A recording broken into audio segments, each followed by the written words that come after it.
Beli apa Tina? Tina. Tapi lah Mami nak unbox. Mami Tina. Ni, Cantik apa kan? pula? Ya Allah, apa beli nak, apa beli. Tepi sikit. Sekejap. Okey. Ni dah buka dah tapi nak tunjuk. Tadam! Ow! Sorry! Mami sorry. Siapa suruh duduk situ? Okey. Kita nak ni lah. Okey, ni apa tepi sikit. Cuba Mami kan. Adik, tak malah kacau Mami. Mami tengah unboxing. Cuba Mami. Mami potong dulu. Dia nak genok. Yelah, Mami tengah potong lah ni. Tumpul pula pisau mak kau ni. Ha. Macam besar. Ya. Tepilah dek duduk sini, payah Mami nak buat kerja. Ya Allah, ya Tuhanku Deja. Payah Mami sayang. Waktu tu tidak Oh. masuk itu Mami. Aiso.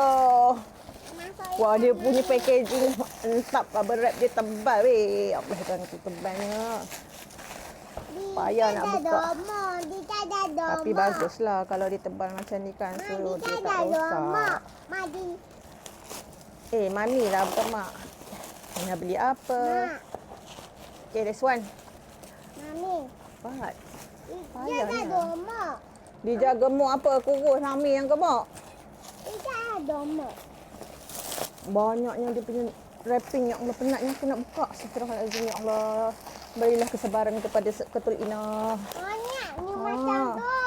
Okey, ada dua. Satu, Macam mana ni? tumbler. Siapa ada tu, Ni nampak? Mami? Ina beli dua. Ya Allah, Ina memang suka brand ni lah. Sebab dia air dia memang tahan lama lah. Kalau sejuk-sejuk, kalau panas-panas. Kenapa ada tu semua? Adik boleh diam tak? Mami nak unboxing. Jangan bising. Sorry lah dia ni. Aduh, pening kepala aku. Ni 1 liter saiz dia warna pink. Ina beli yang tutup besi ni sebab dia kalau yang tutup macam ni dia lebih tahan lama. Boleh minum. Ya, tak ada air.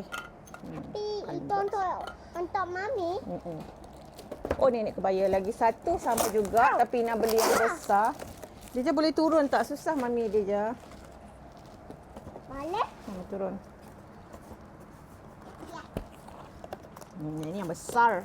Macam ni lah bau. Okay, please take from me that one. Boleh? Okay. Yang ini memang favorite Ina lah. Kita pergi piknik ke apa boleh bawa. Suka pun Ina guna ni. Please don't block my camera, baby. Don't block my camera. Okay. Boleh? Ni yang baru sampai. Ni saiz yang besar. Dia ada berapa? Dia ada 2 saiz. Boleh Dia ada 2 saiz. Yang ini 1900 ml. Tak payah dah tekan. Mami dah tekan. Ni Ina beli lagi satu warna hitam sebabnya Ina nak bezakan. Suruh mak letak air panas yang warna hitam. Yang putih ni jangan letak air panas. Ni air sejuk. So Ina kalau balik kerja rushing-rushing tak adalah tersalah. Hari tu mak letak air panas. Hari panas kau. Walaupun dah 2 hari panas air dia. Sebab Ina nak bezakan lah. Okay, ni beza saiz dia. Ni yang besar, ni yang kecil. Ina ada dua-dua ni sebab Ina beli lagi. Tapi cuma beza warna je sebab Ina nak bezakan yang panas dan sejuk. So Ina beli ingat kalau putih air sejuk.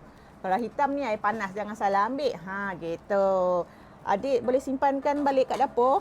Boleh? Okay, go. Thank you, baby. Okay, go. This one also. Give mak. Okay, you